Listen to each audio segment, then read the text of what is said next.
Sejam muito bem-vindos a mais um P9Cast. Eu e Samiel, minha inseparável e fiel escudeira de trabalho, trazendo um conteúdo muito maneiro para vocês mais uma semana juntos. E hoje falaremos sobre o que o seu cliente precisa versus o que ele não precisa de vocês. Então, seja muito bem-vindo, Sam. Na área, para a gente abordar um assunto interessante que no começo de uma empresa, da nossa profissão, a gente acha que o cliente ele precisa de um estilo de conversa, um estilo de produto, e a gente vai descobrindo que, na verdade, ele chega achando que precisa de uma coisa, mas ele precisa de outra. E a nossa abordagem sobre isso, como a gente conduz conversas, como a gente encara, como a gente tem empatia, julga ou não, ele pode mudar muito o resultado final dessa operação e até simplificar e formar laços muito mais genuínos e te ajudar numa construção de comunidade, que provavelmente é o que você está tentando fazer, seja como personal, seja como academia, um clube. Isso é muito importante e eu acho que o tópico para se ficar na mente nesse episódio é: independente do que seja, lembram que são dois seres humanos interagindo. Se são dois seres humanos interagindo, é bem provável que a base seja escuta, conversa e muita verdade no coração para fazer isso acontecer. Show de bola, exatamente. E preparamos para vocês 6 tópicos que a gente julga ser importante aí para o dia a dia e que a gente já validou ao longo de toda essa nossa jornada no processo. E a gente vai começar com um super bacana que é conversas abertas versus monólogos. Por onde que será que a gente tem que começar aí com o nosso cliente a trabalhar? O que você tem a dizer sobre, Samir? Vamos tentar separar o porquê que a gente iria para o monólogo e talvez aonde é interessante a conversa aberta. Monólogo significa que você conduz a oratória, você carrega a oratória praticamente o tempo inteiro. A gente sabe que isso não é verdade, porque se tem um cliente na sua frente, ele vai falar em algum momento, mas o que a gente está tentando trazer aqui é que no começo, ou talvez muitos anos depois, se a gente não aprendeu isso, a gente tende a partir do princípio que o cliente, quando ele te procura, ele precisa de algo. E ele não é o especialista. Você é o especialista, certo. Ou a recepcionista é a especialista. Então, quem tem que passar o conhecimento, quem tem que falar, principalmente não é falar aleatório, é o que você tem que fazer, como eu posso te ajudar, a gente acha que está muito do nosso lado. E sim, mas o que você tem é um produto que precisa ser moldado e ajustado perante ao cliente que está na sua frente. Por isso que é tão interessante o fato da gente ter esse tipo de serviço. E não tem outra forma de você chegar a essa conclusão a não ser com conversas abertas. E quando eu digo de aberta, não é conversa aleatória. Toda conversa ela tem que ter um começo, meio e fim.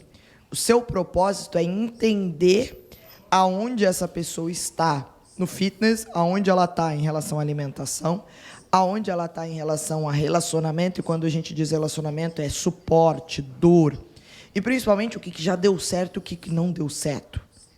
Junto, Perfeito. Tudo isso junto dá uma identidade. E em cima dessa identidade, você pode ter conversas abertas que vão personalizando ainda mais. Se fosse um monólogo, Brunão, é bem provável que eu tendenciasse a oratória apenas para aquilo que eu quero dizer e ficasse muito superficial o que a pessoa tem para dizer. Do tipo, sim, ela quer uma atividade física, sim, ela acha que ela só está querendo melhorar o condicionamento físico, mas lá embaixo pode ter uma questão muito maior, e essa questão maior é o que ele precisa ouvir, é o que precisa ser abordado, é o que você precisa agir se você realmente quer mudar a vida dessa pessoa. Então, o monólogo ele é necessário no começo, porque a gente está meio perdido, ele dá um certo roteiro, mas assim que você pega confiança, e principalmente confiança em falar em público, que essa é uma coisa super difícil, quando você pega essa confiança, começa a abrir as conversas, e aí eu dou uma táticazinha. Sempre termine um blocozinho, você sabe que um bloco de conversa, um assunto, um tópico, está acabando porque ele já foi falado várias vezes. Conecte em outro bloco sempre com uma pergunta. E que pergunta deveria ser essa? Então, a pergunta sempre tem que sair do seu lado. Essa pergunta deveria ser sobre um tema que a pessoa repetiu várias vezes durante os últimos minutos de conversa. Por mais que você estava falando de treino, provavelmente ela repetiu alguma dor dela, alguma situação. Pegue isso e use para conectar do... Pô, você comentou várias vezes que a rotina é algo puxado para você. O que você quer dizer sobre rotina puxada? E aí, emenda. Aí ela falou de alimentação. O que você quer dizer com dificuldade em se alimentar direito? Abra as conversas. E acho que esse ponto que a gente quis trazer para ele sobre conversas abertas. Total. Olha que legal, gente. Então, o monólogo é importante, ele tem o seu momento, ele vai acontecer ali como uma forma de roteiro, de guiar isso tudo. Porém, quanto mais informação a gente conseguir desse cliente, mais a gente consegue personalizar a solução para a dor que ele fez procurar a gente. Né? Então, é super importante e interessante que existam esses momentos até para a gente estreitar laços, para a gente ganhar confiança, para essa pessoa entender que ela tem realmente alguém que ela possa contar e não o dono de uma verdade absoluta, né? Então, é uma troca muito bacana e essa dica da Sami não erra, que é terminar com uma pergunta relacionada a algum tema que foi abordado nessa conversa entre ambas as partes. Show de bola! Então vamos linkar isso com o nosso segundo tópico do dia, que está muito presente e eu vou citar alguns exemplos aqui para vocês entenderem, que é empatia versus julgamento. Então vamos imaginar algumas situações hipotéticas que eu tenho certeza que todos já passaram em algum momento ao longo dessa trajetória, que é aquele aluno que sempre chega atrasado, pode ter aquele aluno que sempre está conversando na aula, aquele aluno mais bagunceiro, que esquece ali sua mochila, não guarda o material. Então, uma coisa é, a gente fica bravo, a gente fica puto num primeiro momento e fala, poxa vida, a Sami sempre chega 10 minutos atrasado na minha aula, não aguento mais. Caramba, o Bruno o tempo todo tá falando na minha aula, eu não aguento mais. Isso é o mais fácil de fazer. Agora, em algum momento você sentou do lado da Sami para entender o motivo dela chegar 10 minutinhos atrasada? Em algum momento você já sentou ao lado do Bruno para entender o motivo que ele tá falando o tempo todo na sua aula?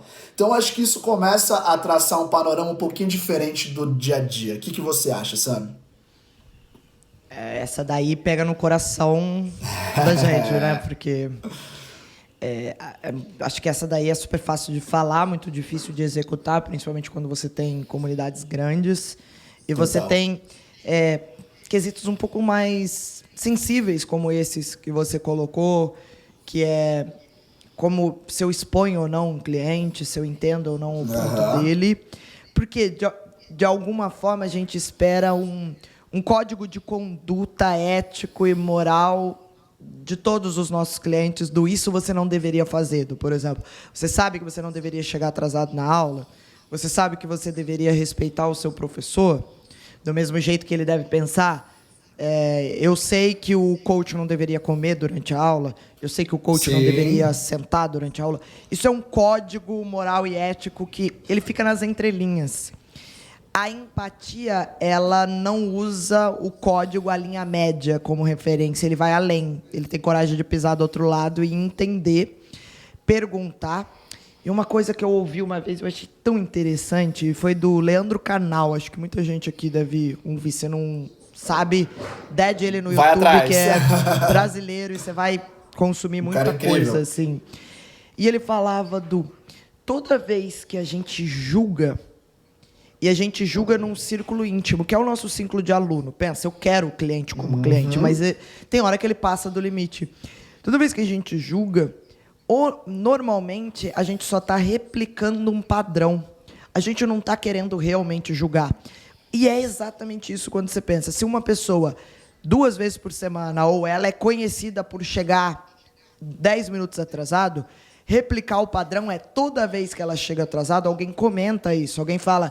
Pô, Brunão, chegou cedo para a aula da 1h, hein? Se seria 12h, ela chegou 12h10. E como isso é comum e todo mundo ri, todas as vezes que acontece, é tão natural que quando a pessoa chega e você olha, o seu subconsciente, ele simplesmente fala aquilo que está acontecendo.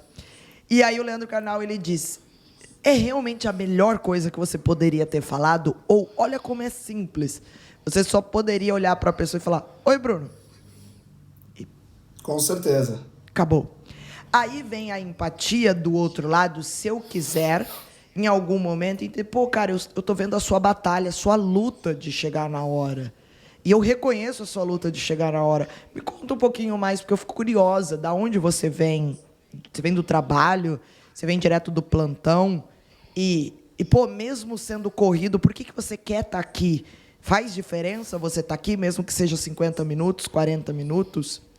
E aí você pode dizer, pô, então já deixa eu combinar um código. Eu não estou aceitando que ele vai chegar atrasado o tempo inteiro. Eu estou combinando um código de eu entender de onde ele parte, que é isso, o que a modalidade no fitness talvez perdeu um pouco. É entender que as suas comunidades, elas têm um N limitado. Você tem uma capacidade máxima. Se ela tem uma capacidade máxima, você sim tem capacidade de entender 100% dos clientes dividido entre você e a sua equipe. Então, você não precisa automatizar e robotizar igual é numa Global Gym, que você tem uma chancela e, cara, crachá. Você quer ir além e é por isso que eles pagam um valor diferenciado para você dentro desse processo. Então, a empatia e o julgamento, eu não acho que ela vem da maldade para quem trabalha com fitness, e sim muito mais de replicar um padrão e de não ter nada melhor para fazer ou pensado em ser feito e buscar essa empatia, porque dá trabalho, porque você tem que conversar, você tem que realmente procurar fazer diferente. Tem que se dedicar, né? Você tem que estar disposto a ouvir, a entregar um pouco mais de tempo a essa pessoa, mas que é muito bacana. Eu diria que em grande parte dos casos você vai entender um motivo muito mais profundo que um simples atraso, muito mais profundo que uma simples conversa. Às vezes aquele é o único momento que essa pessoa tem para conversar, para bater papo, para se abrir um pouquinho mais, e você pode fazer a diferença no dia, na vida dessa pessoa, na semana, no mês, se você, não é nem gastar, né? Ganhar 5 minutinhos ali com ela, pós, trocando uma ideia, batendo um papo genuíno e verdadeiro. Show de bola! Terceiro tópico que a gente vai bater aqui agora é conhecimento versus preconceito. Então, o que eu quero dizer com isso e o que a gente vai debater aqui com isso de forma muito construtiva? Conhecimento, a gente sabe que nunca é demais, né? Eu acho que a pessoa que ela se fecha para o conhecimento, ela parou de evoluir, ela parou de ter sentido ali na coisa que ela se dispôs a fazer diariamente. Mas a gente também sabe que em grande parte dos momentos ali, é uma modalidade contra outra, isso é melhor, aquilo é pior, o meu faz sentido, o seu não faz, e assim sucessivamente. Então, o que a gente pode exemplificar praticamente desses dois temas que a gente vai bater agora, sabe? Cara, vou desafiar você a fazer uma coisa. Tenta me dar um cenário... Certo? Que é muito claro desse tópico. E deixa eu tentar explicar em cima desse cenário para a gente trazer para a realidade e sair um pouco do conceito. Legal. Vou te dar 2 exemplos, então, que com certeza todos os ouvintes aí já tiveram algum tipo de experiência com isso. 1. Manda bala. CrossFit machuca. 2. A musculação é melhor. Ok. Os dois são verdadeiros. Certo. Quer a gente queira ou não. O CrossFit machuca, mas ele não só machuca. Como ele machuca, como qualquer outra modalidade. Musculação é melhor. Para quê? Para quem? hipertrofia e definição muscular, se esse é o propósito, sim. Sim. Então, esses 2 pontos, e volto um pouquinho no que eu tentei abordar no primeiro tópico, a gente muitas vezes está partindo de um ponto de insegurança do nosso conhecimento, que a gente sabe realmente. A gente está querendo ganhar um argumento e não ter uma conversa aberta sobre o tópico. E a conversa aberta, ela permite se colocar numa posição onde ninguém ganhou do tá certo ou tá errado, eu preciso te provar que sim ou que não. E eu acho que a questão também de você entender de onde que parte esse comentário. Esse comentário, ele vem da onde? Por que a pessoa quis te trazer esse tópico? E por que ela comentou com você? Tem 2 possibilidades. Porque ela realmente é uma pessoa não muito legal e está querendo te cutucar. E mesmo na cutucada, eu acho que você tem uma puta oportunidade de mudar o preconceito ou o conceito ou a definição, se for válida nessa conversa. Se ela não quer te cutucar, ela vai provavelmente ganhar conhecimento e ela buscou você para perguntar isso. Ela não foi no Google e jogou por que CrossFit machuca, por que musculação ela é melhor. E lembre, você tem duas coisas que o Google não tem. Você tem o conhecimento e você sabe quem a pessoa é, você sabe o que ela precisa, você sabe qual é a dor, você sabe qual é a rotina. Então, aí você consegue moldar a sua resposta para tentar mudar esse conceito, né? Colocar essas questões. E cuidado, de novo, para você não replicar padrões. Replicar padrão numa musculação é melhor, é bem provável que se você é do mundo do CrossFit, você vai dizer, mas é um saco. Total. Você partiu do lado criança-ataque. E eu vou virar e vou falar, cara, pro que você quer dizer? Perguntas abertas. Você quer dizer melhor pra quê? Qual é o objetivo você tá querendo dizer? Aí a pessoa vai devolver. Você vai falar, pra ganho de massa.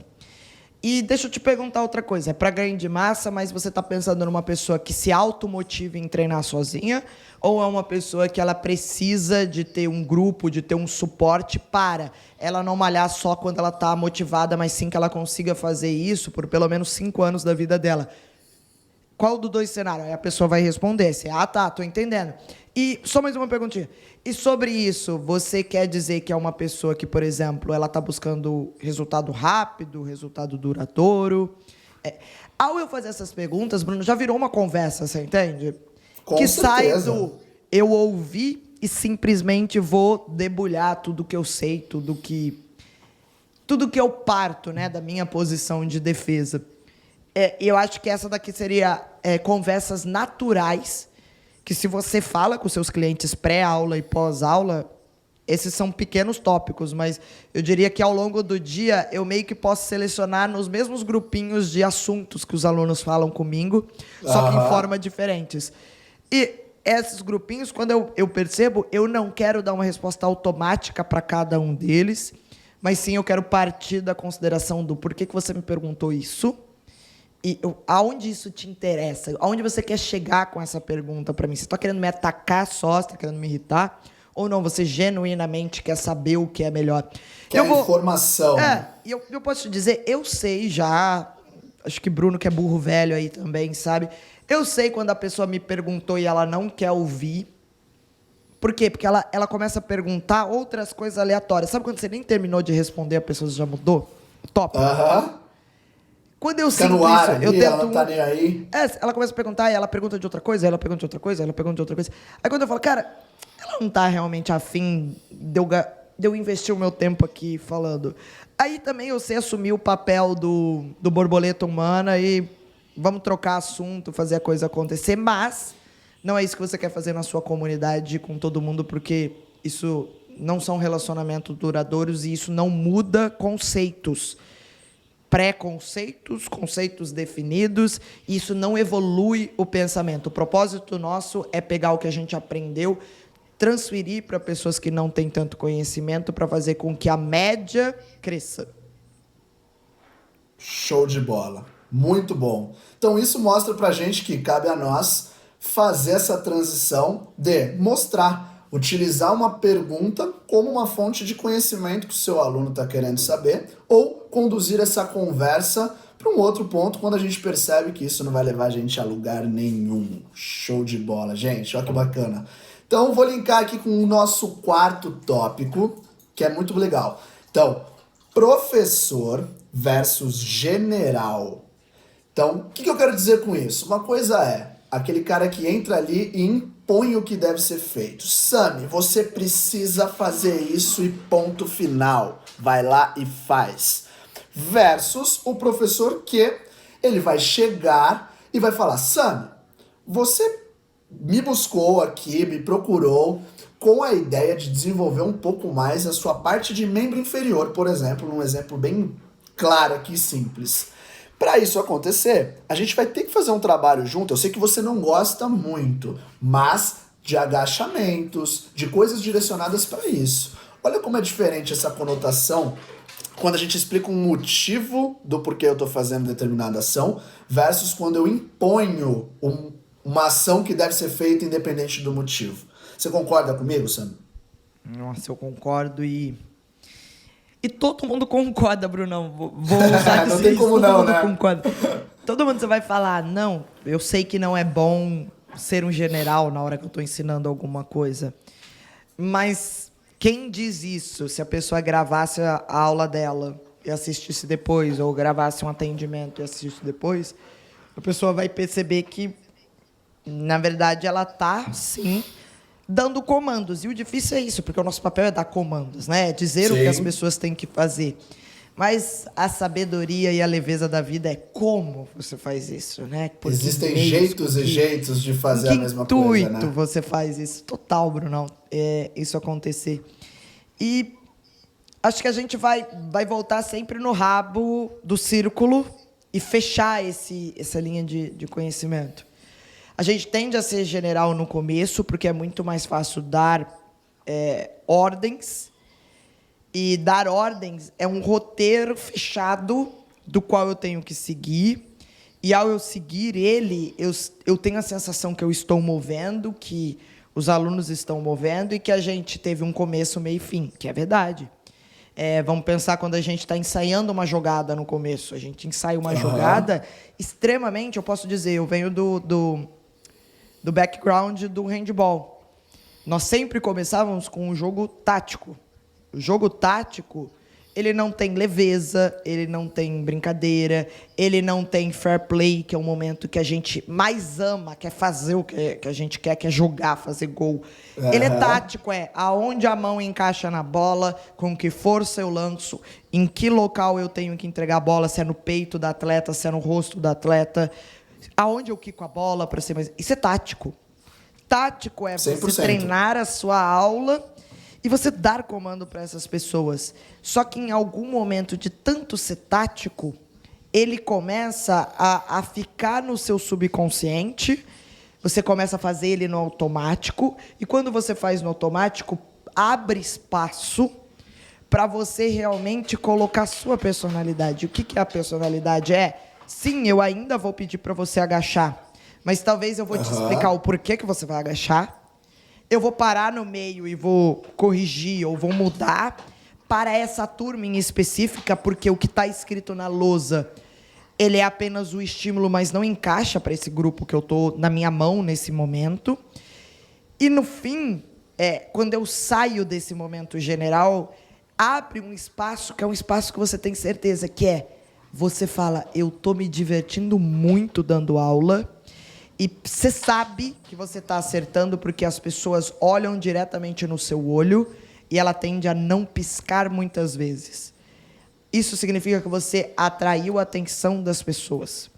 Por uma maneira muito simples, na nossa aula a pessoa não tem vontade de sentar e pegar o celular no intervalo de cada bloco. Isso é um excelente indicativo, não seria? Total, perfeito.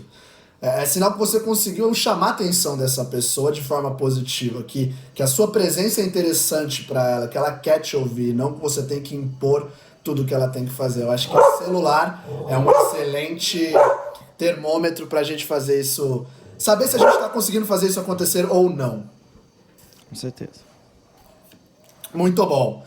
Chegando ao nosso penúltimo tópico, que é curioso versus o dono de uma verdade absoluta. Então isso incomoda muita gente, eu diria, hein? Aquele cara que acha que sabe tudo versus o que está sempre disposto e aberto a pesquisar, a conversar, a conhecer e assim sucessivamente. Sim. Mas não me leve a mal também que existem pessoas que sabem mais e existem pessoas que sabem menos. Isso é muito importante. É importante porque eu sempre falo essa frase, né? Entra na bolha do Babalu, começa, não, todo mundo sabe igual. Não, porque se fosse assim, para que você está estudando mais se todo mundo sabe igual? Você tem que reconhecer. E o intuito de você saber mais é poder entregar de forma mais precisa aquilo que você ama e talvez passar esse conhecimento para camadas que ainda não sabem tanto, e com isso a roda gira, a roda funciona, ela é funcional. Total. É isso que, querendo ou não, de alguma forma, o capitalismo coloca pra gente, né? Mais recompensas, menos recompensas, para você ter um estímulo, porque se você for depender só da sua motivação interna, talvez isso não aconteça. Então, sim, tem pessoas que sabem mais do que outras. Isso não quer dizer que a gente não tem que ouvir, a gente tem que aprender a forma como a gente quer passar esse conhecimento. Eu acho que é importante, principalmente quando a gente precisa de resultados, e a gente precisa dar resultado para o aluno, a gente tem que dar resultado para a empresa, a gente tem que dar resultado noturno para aqueles profissionais ali. A gente tem que achar um equilíbrio ideal entre dar voz a todos, mas tem que ter um momento, se você não tem uma pessoa que controla a oratória e, no fim, meio que decide dizendo, ok, pegamos o pupurri de informações, mas é isso que a gente vai fazer. Todos concordam? Você não pegou a sua visão. Você pegou várias visões, um compilado, mas... né? Um compilado. Ficou muito claro que aquele era a melhor estratégia para seguir. Porém, para o outro lado, eu quero que a gente exercite isso um pouco. Quando se está sendo falado e o grupo está decidindo algo que você já experimentou e sabe que não vai dar certo, não deixe eles irem lá e dar um tiro no pé. Não deixe, porque isso pode afetar muito a reputação da aula, a reputação da empresa. Tente, na conversa, mostrar cenários, tente exemplificar com ações, com falas, com exemplos. E não seja a pessoa com o mindset fechado do eu simplesmente quero chegar e falar. A gente poderia quebrar um pouquinho no perfil comportamental. Quem seria a pessoa que simplesmente ela vai passar igual um trator e ela quer dar o ponto de vista dela?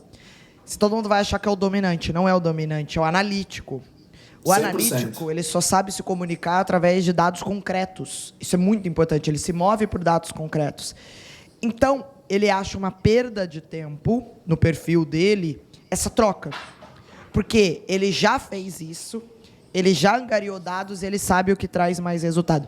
Aí, e não tem problema, o problema é que a gente vive num mundo com outras pessoas, e outras pessoas não são todas elas analíticas. Vamos trazer um influente. O influente, se você trouxer ela para uma conversa, para bater um turno, para passar um procedimento, se você não deixar a pessoa conversar, acabou. Ele vai falar, quer saber, esse trabalho é muito pesado, é muito maçante, e não tem. Aí vai vir o cauteloso dentro de tudo isso e vai falar, quieto. Ele vai ficar quieto, ouvindo. E o que o grupo decidir, não é que ele vai junto, mas ele vai precisar reparar em todo mundo, na opinião de todo mundo, para ele ter informação, para ele seguir, porque o cauteloso ele não pode errar. Se ele tomar uma decisão e errar, ele fica muito mal. Acabou para ele se frustra muito, né? É nessa hora que entra o dominante. O dominante, se você é um bom dominante, evoluído já, você não está impondo, você está organizando todo esse rolê que aconteceu e entendendo que chega uma hora que a gente precisa puxar o gatilho, que é agir. Qual é a melhor decisão? Qual é a ação? Então, chega uma hora que a gente fecha a oratória. Isso seria o que você trouxe, Bruno, numa maneira eficiente, numa maneira legal acontecendo. Mas é difícil porque depende de eu entender o perfil, eu saber da onde eu parto e conseguir equilibrar essas bolinhas sem, por exemplo, eu perder a paciência com você ou eu ser chamada de turrona porque eu quero que tudo seja feito da minha forma.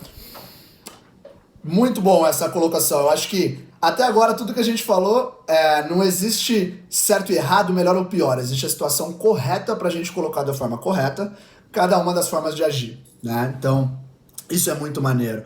E eu diria até com um exemplo claro, por exemplo, a missão do Google, que é organizar as informações do mundo. Não é que ele é dono de uma verdade absoluta, ele pega esse compilado e coloca no lugar para que as pessoas consigam criar opiniões, consigam traçar objetivos, planos, projetos, sempre fazendo com que a equipe reme na mesma direção, né? Tem algo muito legal que eu gosto, mas que não necessariamente eu levo ao pé da letra, né? Que é aquele lance do tipo, se você é o melhor aluno da sala, muda de sala.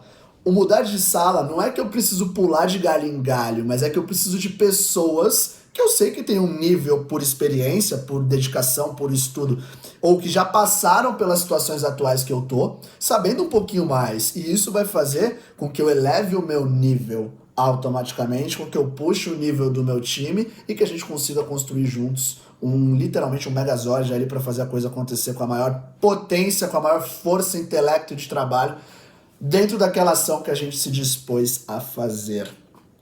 E junto com isso tudo, a gente tem formas de agir, que eu coloco aqui como didático e complexo. Né? Então, onde eu quero chegar com isso? Ambas as partes, para mim, são super importantes e fazem parte do nosso dia a dia. Porém, a gente precisa saber a linguagem certa de fazer determinada ação. Então, eu preciso ser um professor didático e de simples, fácil assimilação do conteúdo que eu estou passando, da mesma forma que terão momentos que eu vou ser testados, onde eu tenho que colocar a coisa mais complexa em prática para convencer e mostrar para aquele outro perfil comportamental que o que eu tô falando tem fundamento, tem embasamento e faz sentido. Concorda, Sami? É por aí que você pensa também? 100% concordado. E eu acho que isso daí é algo tão legal quando você atinge na carreira. Pensa em alguém que você se inspira muito. Provavelmente essa pessoa ela consegue passar o conteúdo que você precisa ouvir de uma maneira que você entende. Total. E se você admira muito, pode ter certeza, ela tem alguns anos, décadas a mais de conhecimento que você, mas de alguma maneira ela desce no teu nível, o papo é reto. Ele fala as perguntas que você tem como dores. Ele ensina o que nunca te ensinaram. Ele volta no básico. Ele aborda o básico. Ele não acha o básico banal. Ele não se esconde atrás do brilho da complexidade de dados, de nomes complexos. Isso eu trago um paralelo tão grande para a aula, porque é muito fácil usar nomes e todas as modalidades, esportes em geral. E coisas tem como você chiques. deixar uma pessoa que tá muito afim de fazer um treino, fazer, sei lá, ir nadar, ir pra bicicleta, e você fazer ela se sentir literalmente o patinho feio, o peixe fora d'água daquilo. Por quê? É tão complexo, você fala, ou é tão fora da linguagem usual dela, que, na verdade, aquilo que poderia atrair, refuga. Aquilo que poderia ensinar, complica. Aquilo que poderia criar uma conexão, divide. E eu dou essa dica tanto para professores, recepcionistas, gestores. Eu falo, cara, fale o mais simples o possível, até você não ter opção de ter que usar termos e dados complexos. Porém, saiba o que você está falando. Por quê? Quando você for colocado à prova, você só vai ter uma chance, provavelmente, de trazer dados, de trazer complexidade. É nessa hora que você quer, na argumentação, mostrar para a pessoa que você ainda precisa subir, estudar, para a gente poder voltar e ter essa conversa. E eu vou te indicar tal livro, não por superioridade, mas eu entendo, mas esse conceito seu, ele é um conceito ultrapassado. E isso para aula. Para que você vai falar de retração escapular? Para que você vai falar high hang, squat, snatch, se você pode dizer barra na cintura, agacha? Isso não quer dizer que eu estou alienando o cliente, mas o número de comando tem que ser um comando que atraia, que facilita, que traga empatia. E isso não me define como bom profissional ou não bom profissional, tanto que os melhores oradores são aqueles que têm a capacidade de falar no mesmo canal do rádio seu. Ele fala, você escuta e uau! Se você escuta um doutorado de um cara PhD, ele pode ter um mundo de conhecimento. Você escuta e você fala, quer saber? O conhecimento está passando acima da minha cabeça. Eu não cheguei lá ainda para ele passar no meio dela. Então eu preciso achar alguém que fala o mesmo conceito de forma muito simples. E a tendência é quando você realmente dominou a arte do que você faz, você volta pro básico. Você entende que o básico funciona e funciona muito bem e que raramente você vai precisar trazer aquele 1% do conhecimento.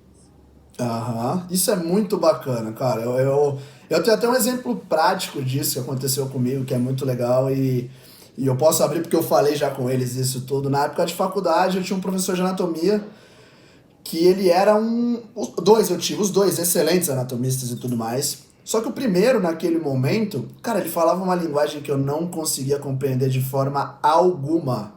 Não fazia sentido na minha cabeça e eu repeti 3 anos anatomia. Quando eu cheguei no meu último ano de faculdade, trocaram esses professores e entrou um outro professor que eu fui conversar com ele. Eu falei, cara, eu tô com esse problema, é a 4ª vez que eu vou fazer essa matéria, ó, eu expondo meus podres aí e tudo mais. E esse cara falou, eu falei pra ele, se você não me ajudar, eu não vou conseguir me formar. E esse cara conseguiu colocar uma linguagem tão maneira, tão bacana da coisa, que, cara, fez com que eu me formasse, fez com que eu entendesse isso tudo, e o mais legal é que hoje eu conseguisse trocar com outro professor na linguagem mais técnica. Então, isso foi muito maneiro pra mim, isso foi um grande divisor de águas na minha carreira, na minha trajetória, e fez com que a coisa acontecesse de forma muito bacana para hoje eu entender que os dois são muito importantes. Olha lá. É real.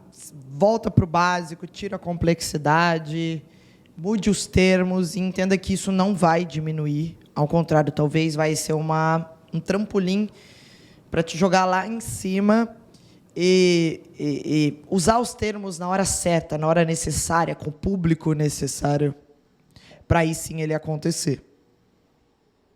Tomara que esses tópicos tenham te ajudado a tirar o conceito do que a gente acha que o nosso cliente precisa, que a gente acha que a gente tem que se posicionar, versus o que realmente é eficiente e que vai causar uma grande diferença e um bom resultado lá na frente. Eu fui por aqui, até a próxima semana. Um beijo!